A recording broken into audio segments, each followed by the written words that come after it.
திருநெல்வேலி மாவட்டம் களக்காடு பகுதியில் பெய்த தொடர் மழை காரணமாக தலையணையில் நீர்வரத்து அதிகரித்துள்ளதால் அங்கு குளிப்பதற்கு வனத்துறையினர் தடை விதித்துள்ளனர்.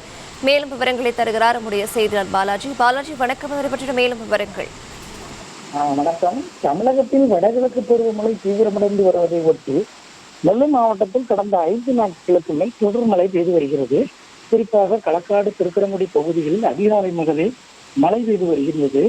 கடந்த 24 மணி நேரத்தில் களக்காடு பகுதியில் 57 மில்லிமீட்டர் மழை பதிவாகி இருக்கின்றது. இந்த நிலையில் களக்காடு தலையணையில் தொடர் மழை காரணமாக வனப்பகுதியில் தண்ணீர் வரத்து அதிகரித்துள்ளது. இதனால் தலையணையில் சுற்றுலா பயணிகள் குளிப்பதற்கு வனத்துறையினர் தடை விதித்துள்ளனர்.